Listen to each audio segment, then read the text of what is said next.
그러므로 내가 하나님 앞과 주님 예수 그리스도께서 나타나신과 그분의 나라에서 살아있는 자들과 죽은 자들을 심판하실 그분 앞에서 너에게 명령하노니 말씀을 선포하라.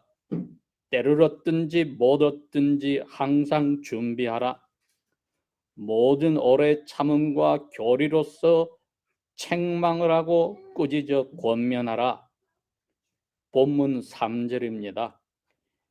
이는 왜냐하면 때가 이르리니 사람들이 바른 교리를 견디려 하지 아니하고 귀가 가려워 오히려 자기의 욕심들을 따라서 좇을 선생들을 많이 두리라. 또한 그들은 진리로부터 그들의 귀들을 돌이켜 꾸며낸 이야기들을 따르리라. 그러나 너는 모든 일에 깨어 있어 고난을 견디며 전도자 일을 하며 너의 사역을 완전히 입증하라.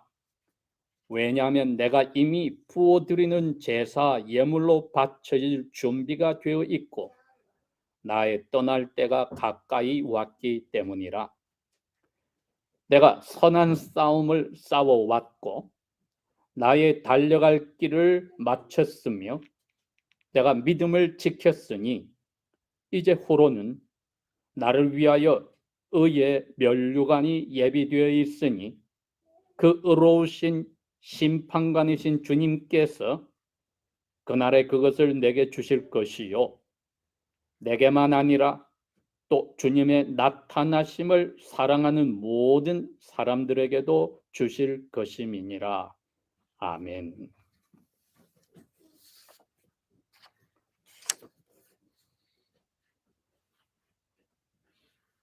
예수 그리스도께서 하늘로 올라가시고 그의 12 사도들과 500여 명의 그를 따르는 제자들에 의해서 지난 2000년 동안에 하나님 나라의 좋은 소식 복음이 전 세계 모든 민족들에게 다 퍼졌습니다.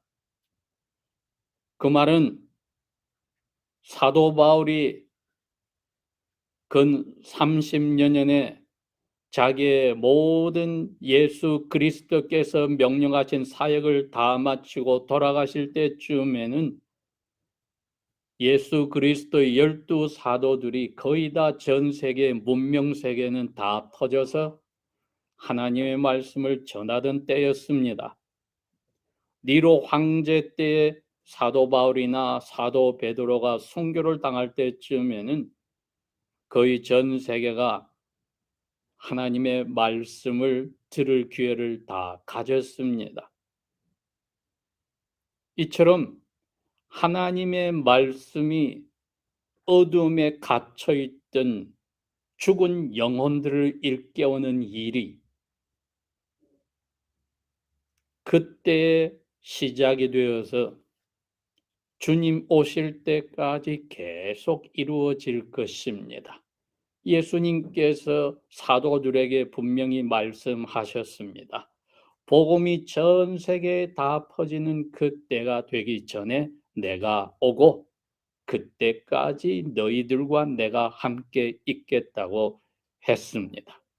여기 3절에 때가 올 것이다. 이것은 예수 그리스도께서 8절에 말한 곧 오시는 그 직전에 일어나는 일들입니다. 그러니 지난 1950년 동안에 사도 바울이 이 편지를 디모데에게 마지막으로 쓰시고 오늘날까지 이 전체가 그 1950년 동안에 예수님께서 어느 순간에 오셨더라도 또 오시더라도 앞으로 오실 것이라도 얼마 남지 않은 그때에 들어갑니다. 이건 기간을 이야기합니다. 어느 시각을 이야기하는 게 아니라 카이로스라고 그래서 그 기간을 이야기합니다.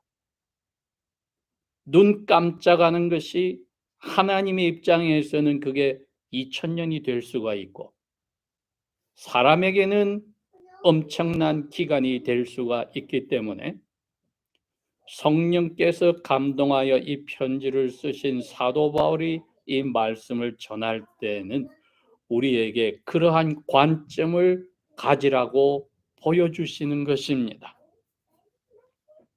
그러니까 오늘 밤에라도 내일 새벽에라도 천사장의 그 트럼펫 소리와 함께 하늘에서 예수 그리스도께서 천군 천사들과 먼저간 성도들과 함께 올 수도 있다는 것을 저희들의 마음속에 생각하면서 삶을 살아야 한다는 것입니다.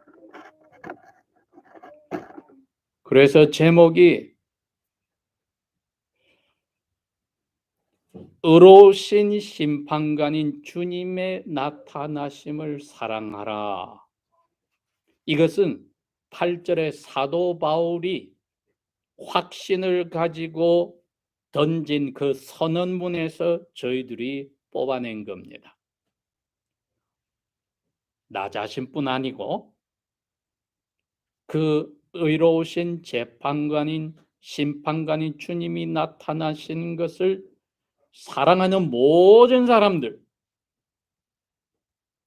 디모데가 목회를 하던 에베소 교회 교인들뿐 아니라 전 세계 모든 하나님의 자녀들이 심판관을 되시는 주님이 오시는 것을 사랑한다면은 그 사람들에게 다 의의 면류관이 예비되어 주실 것이다.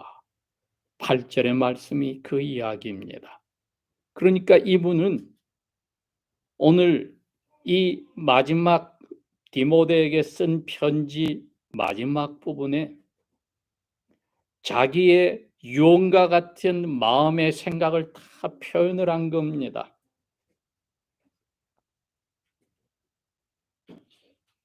예수님 이후로 사도 바울과 같이 예수님의 마음을 드러내며 또 사도의 모습을 잘 표현한 사람이 없습니다. 그 말은 레바이 예수님의 그 제자의 학교에서 마지막 순간까지 예수님을 닮아가는 모습을 잘 드러냈다는 뜻입니다. 이것은 저희들이 이분이 명령하였듯이 나를 본받으라고 하신 그 자리로 들어가서 본받아야 될 점입니다. 사람으로 오신 예수 그리스도의 명령을 받아서 그분의 사도로서 그분이 이끌어가는 영적 군대의 군사로서 대장 되신 예수님의 명령을 죽을 순간까지 순종하신 것은 모든 그리스도인들이 그 군대의 군사로 불렸기 때문에 똑같이 해야 할 모습인 겁니다.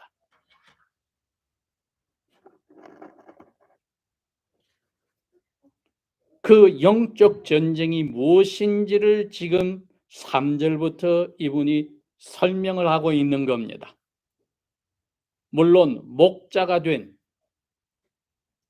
디모데에게만 이야기하는 것이 아니라 그 편지가 가정교회들에서 디모데 목자를 통하여 읽어질 때 듣는 모든 사람들에게도 적용이 되고 근 1950년이 지난 오늘날 저희들에게도 듣고 읽을 때 적용이 돼야 합니다.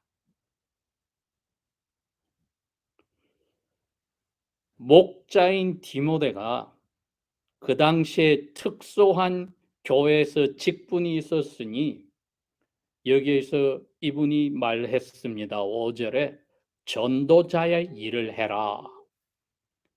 현재는 없어진 직분이지만 교회를 세울 그 과도기에 오늘날의 목자와 사도 바울과 같은 사도의 직 중간에 있는 특수한 직분이었습니다. 주로 사도들의 제자들이나 사도들을 도와서 같이 일하였던 어시스턴트의 자리에 있는 분들을 이벤젤리스트, 전도인이라고 불렀는데 디모데가 지금 그 자리에서 때를 얻든지 얻지 못하든지 건전한 복음을 선포하는 데 최선을 다하라는 명령을 주시고 나서 3절에 왜냐하면이라고 이야기를 했습니다.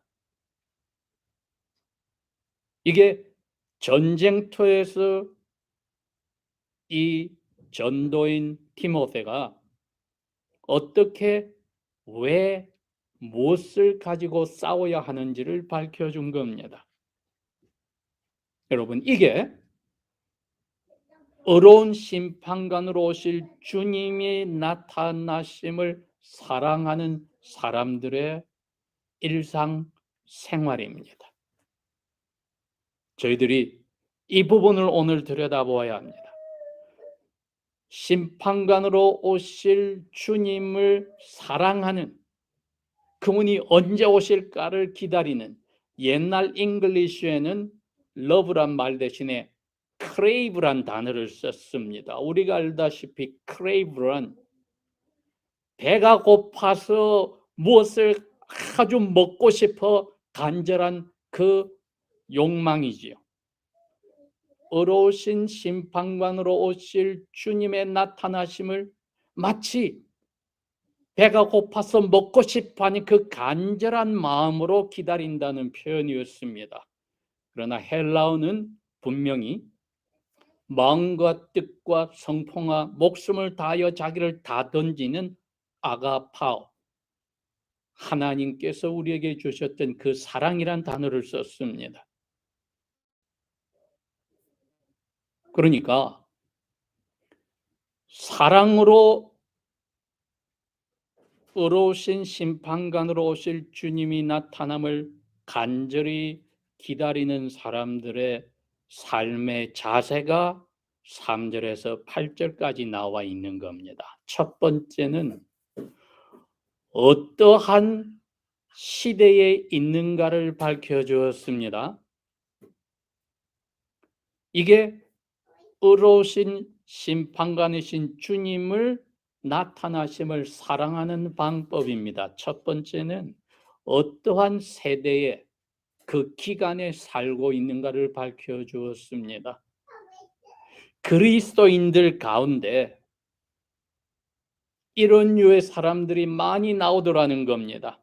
에베소 교회에서부터 귀가 간지러워서 그걸 긁어주는 사람들, 아테네에 가서 사도 바울이 표현한 것이 그겁니다. 아테네 사람들은 광장에 모여서 날마다 새로운 것에 간지러운 귀를 긁어주는 소식을 기다리는 사람들이었다.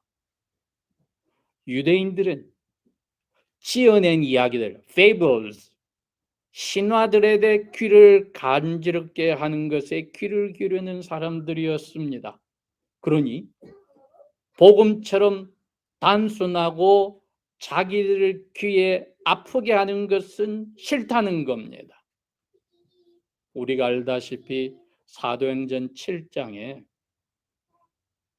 스데반 집사님께서 무릎 꿇고 돌을 맞아 가면서도 하나님의 말씀을 다 선포하였을 때 사람들이 그걸 듣기 싫어서 유대인들이 어떻게 했습니까? 귀를 막았다고 했습니다. 그 반대의 뜻입니다. 간지러운 귀에 긁어주는 말에 귀를 기울이니까 찔러주고 양심을 아프게 하는 것에 귀를 막았다는 것이었습니다. 그러니 3절에는 이분들이 자기가 듣고 싶은 것을 들으려니 귀에 막고 싶은 정직한 단순한 진리를 전해주면 바른 교리를 견디려 하지 않으려는 사람들이 교회에서 많이 생긴다는 겁니다. 오늘날도 전형적으로 졸 아스틴 같은 사람이 죄라든지 불행이라든지 아픔이라든지 슬픔이란 단어 자체를, 심판이란 단어 자체를 없애버리고 자기의 방송 설교나 예배당에 모인 사람들이 들어서 자기처럼 편하고 잘 먹고 잘 살라고 가르치고 있으니 지난 1950년 동안에 사탄이 하여 왔던 교회 안의 방법이었습니다. 예수님에게도 가장 높은 산으로 데려가서 영의 눈을 밝혀 이 세상의 모든 왕국의 영광을 보여주면서 나에게 한번 절만 하면 이거 다 주겠다고 하는 유혹을 오늘날도 변함없이 사탄은 다른 색깔의 옷을 입혀서 사용하고 있는 겁니다. 그건 믿지 않는 사람들에게 하는 것이 아닙니다. 예수 믿어서 잘 먹고 잘 살라고 기도하고 매달리고 금식하고 부흥에 쫓아다니고 기도하는 그리스도인들에게 주는 경고입니다.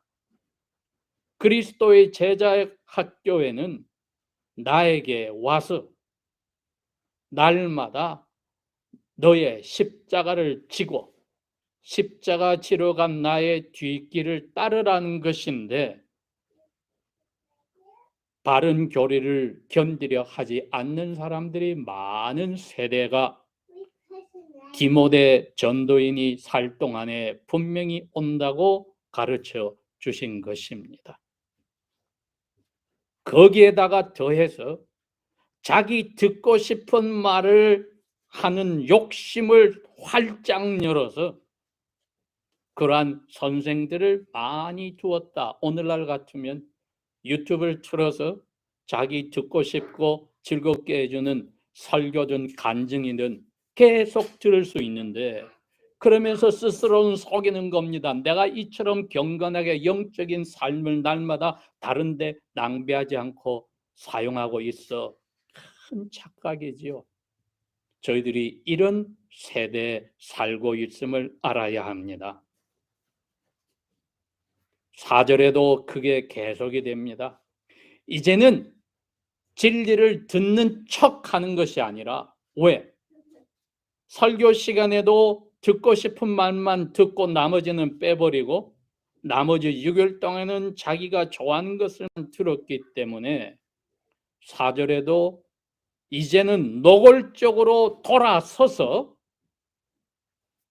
십자가 지는 설교는, 하나님의 말씀은 안중에도 없게 되어버려서 적극적으로 잘 먹고 잘 살고 이 세상이 마치 전부인 것처럼 예수님이 약속대로 다시 오신다는 것을 생각에도 넣어버리지 않는 삶을 하는 자리로까지 가버리는 그리스도인들이 많아진다는 겁니다.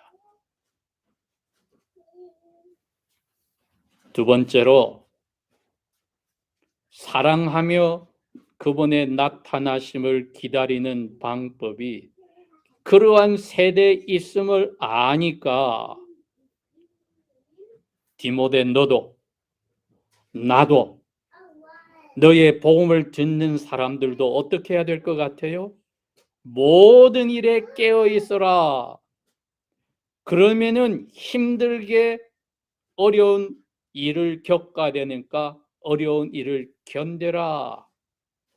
그리고 너가 맡은 일을 끝까지 해서 참된 그리스도의 제자라는 것을 prove, 입증하라. 이게 두 번째입니다. 너 할 일을 제자로서, 저희들은 그렇죠. 제자로서 정확하게 알고, 그게 뭡니까? 그리스도의 모습을 언행심사에서 나타내는 그 일을, 어려운 일을 견뎌가면서 얼렁뚱땅 하지 말고 깨어 있어서 제자로서의 일을, 어떤 자리에서 무슨 일을 하든지 완성하여서 prove, 입증하라. 이러한 영적으로 타락한 세대가 곧 오고 그 기간 동안에 너희들은 proactive, 적극적으로 이렇게 살아야 된다. 가정에서 살림만 꾸리는 가정주부일 수도 있고, 직장을 잃어버리고 쉬고 백수 인생일 수도 있고, 병원에서 몸을 움직이지 못하고 꼼짝 못하는 자리에 있을 수 있는 사람에게도 똑같이 적용이 됩니다. 정신을 잃어버리기 전까지는 기도를 할 수가 있고 찬송을 할 수 있고 하나님의 말씀 읽고 들을 수가 있기 때문에 이거보다도 더 큰 하나님의 말씀에 순종하는 제자의 모습이 없습니다. 항상 기도하라, 항상 기뻐하라, 쉬지 말고 기도하라, 모든 일에 감사하라.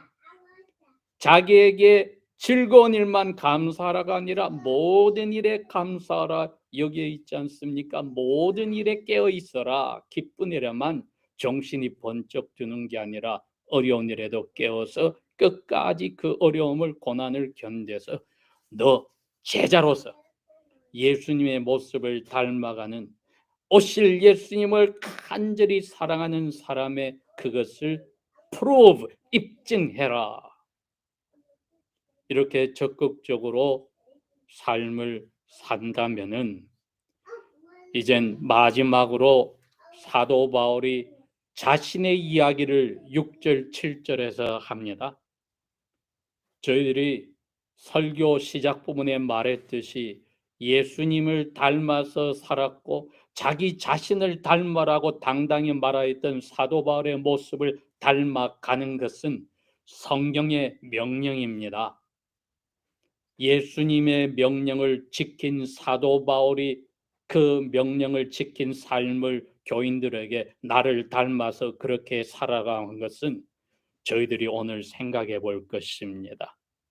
이분이 고린도 교회는 편지에서, 빌립보 교회에 보낸 편지에서, 그리고 디모데에게 보낸 편지에서 자기의 신앙생활의 시작과 중간과 끝을 다 보여주었습니다.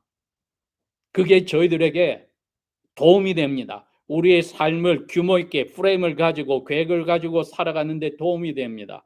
고린도전서 9장 27절에는 25절부터 이야기했습니다. 올림피아 스테디움에 마라토너들이 다 달리고 마지막까지 와서 1등을 하는 순간에 월계에서 면류관을 쓰게 되는데 그 크라운을 쓰게 되는데 그걸 하려면 얼마나 자기 개인의 욕심을 참고 훈련을 해야 되겠느냐. 그런데 나는 이제 그 시발점에서 예수 그리스도의 명령에 따라서 하다가 끝까지 견디지 못하여서 그 면류관을 받지 못할까 두렵다. 신앙생활의 시작이 이분이 그래서 겸손과 두려움과 떨림으로 시작하였습니다. 빌립보 교회에 보낸 편지 3장 12절에는 내가 그 목적한 바를 지금 다 이루었다고 말을 못해. 그러나 뒤에 것은 보지 않고 주님께서 의의 면류관으로 나를 위해 준비한 것을 생각하고 그것만 지금 표대를 향해서 우리 영어 표현 press on이라고 했습니다. 그저 그것만 전력으로 쳐다보고 나고 지금 달려가고 있어. 가장 이분이 선교 활동이 왕성할 때였습니다. 그리고 오늘 유언과 같은 디모데후서의 편지에는 뭐라고 했습니까? 6절에 이미 부어드리는 제사예물로 바쳐질 준비가 되어 있다. 왜냐하면 나의 이 세상을 떠날 죽을 때가 가까이 왔기 때문이라. 자기의 예자로서의 사도로서의 순종의 삶의 끝부분이 왔다는 겁니다. 어떻게 살았는지를 이분은 7절에 다 표현했습니다. 1번 내가 선한 싸움을 지금까지 싸워왔다. 왜 선한 싸움입니까? 사탄이 던져준 것과 싸우는 것은 총사령관인 예수님을 따라서 싸우는 것이니 선한 싸움이었습니다. 나는 마라톤가 달리듯이 달려갈 길을 이제 결승골까지 다 왔다. 세 번째로는 믿음이 흔들리지 않고 믿음이 주님을 닮아가는 지식에까지 이르도록 든든하고 자라왔다. 믿음을 붙잡았다. 여러분, 이게 저희들이 마지막에 주님을 만날 때에 어떠한 모습을 가지고 고백해야 될지를 표현한 겁니다. 세 번째가 그겁니다. 프로액티브하게 두 번째로 우리가 삶을 산다고 했는데, 구체적으로 어떻게 심판주 주님이 나타나실 때 이 날을 제가 사랑하고 기다렸습니다 하고 그 앞에서, 심판대 앞에서 고백을 이렇게 하는 겁니다. 선한 싸움 저 다 싸웠습니다. 중간에 엉뚱한 데 빠지지 않고 이 결승골까지 다 왔습니다. 그리고 주신 선물 믿음 끝까지 다른 데 눈 돌리고 바꾸지 않고 지켰습니다. 왜 그렇게 했습니까? 8절입니다. 의의 면류관이라고 하는 예수 그리스도의 약속, 그것을 영의 눈으로 바라보았기 때문입니다. 우리가 이러한 영의 눈으로 의의 면류관이라고 하는 것을 착하고 충성된 종이라 잘하였도다는 칭찬을 받으려는 그것을 기대하지 않는다면은 아주 불쌍한 제자들입니다.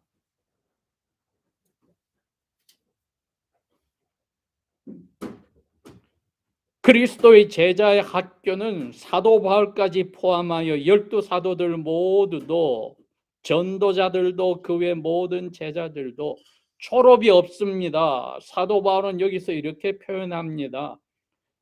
내가 포도주로 이렇게 부어지듯이 하는 제사예물로 바쳐질 준비가 되어 있고 나의 죽을 때가, 떠날 때가 가까이 왔다. 그때가 졸업입니다, 여러분. 죽어야만 졸업입니다. 우리는 그냥 영혼이 몸에서 빠져나가는 것이 죽음, 그것을 기다리는 날이 우리에게 졸업하는 날입니다. 빠져나갈 수가 없습니다. 예배라면 살아있을 때 주님이 오시면은 그 일을 겪지 않고 영육이 순간적으로 주님처럼 영광스럽게 바뀌는 체험을 하겠지요. 그 기도는 할 수 있겠지요. 제가 선한 싸움을 다 싸우고 달려갈 길을 다 달리고 믿음을 지킬 테니 그 마지막 때 순간에 주님이 살아있을 때 오시면 좋겠습니다. 그 기도는 할 수 있겠지요.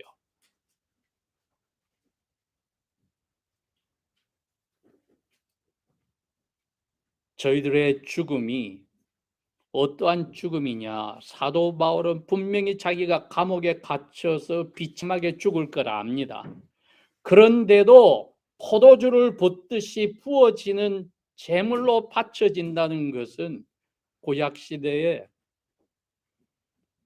레위기에서 표현한 대로 이건 23장 13절에 나오는 기쁨의 포도주입니다, 여러분. 구약 성경 제사가 죄를 짓고 실수하였을 때 그것을 고백하는 제사가 있고 마음에서 우러나서 하는 제사가 있습니다. 그 마음에서 우러나서 하는 제사가 세 가지 중에 있는데 그 중에 하나가 추수를 하고서 그 밀이나 보리나 귀리를 칼게 빻아서 그 가루와 기름을 섞어서 하나님께 일부를 태워서 아름다운 향기가 나가게 하는 제사가 있습니다. 거기에 마지막으로 앞선으로 그것을 드리는 사람이 기쁨으로 뿌리는 것이 포도주, 바로 pouring out, 바로 이겁니다. 그러니 자기의 삶 자체를 이제 추수로서 바르로 빻아서 드리는데 기쁨으로 포도주까지 드리는 그 포도주로 쏟아짐을 자기는 지금 다 할 준비가 됐다. 우리에게 그 기쁨의 마지막으로 포도주 방울까지 빠져버리고 던져버리는 삶이 죽는 순간입니다. 그렇다면 여러분, 우리가 미국 생활에서 경계해야 될 게 하나가 있습니다. 지금 다 6일 동안에 열심히 최선을 다해서 공부하고 일합니다. 머릿속에 주위에서 듣고 보는 것들이 이렇게 해서 언제 은퇴를 하고 이렇게 좀 편하게 살겠다, 꿈도 꾸지 마십시오. 하나님의 자녀에게 도대체 은퇴가 어디 있습니까? 예수님이 은퇴하시고 나서 십자가로 가셨습니까? 어느 12사도가 은퇴하고 나서 자기의 죽음을 맞이했습니까? 그 악한 짓을 하는 낸시 펠로시도 82살이 될 때까지 은퇴를 하지 않고 저 악한 짓을 국회에서 하고 있습니다. 사탄이 쉬지를 않는데 왜 선한 군사가 총사령관이 스탑하라고 하지도 않는데 은퇴를 생각한다는 것은 그야말로 미국의 그리스도인들의 가장 타락한 모습의 정표이고 사탄에게 넘어간 것입니다.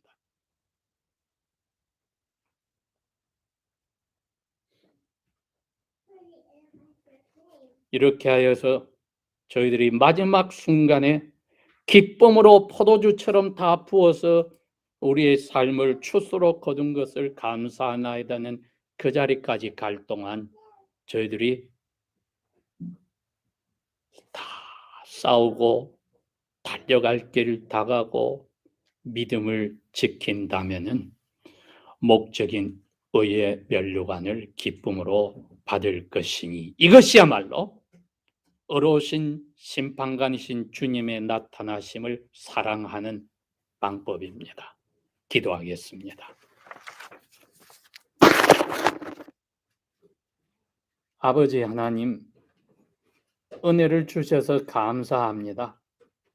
의로우신 심판관 되신 주 예수님의 오시는 날을 사랑하고 간절히 기대하는 그 삶 자체가 이처럼 사도 바울의 삶과 같이 모든 12사도들의 삶과 같이 불려가는 순간까지 기쁨으로 포도주로 쏟아내는 자리로 가도록 성령이여 저희들을 이끌어 주소서. 예수님 이름으로 감사 기도합니다. 아멘.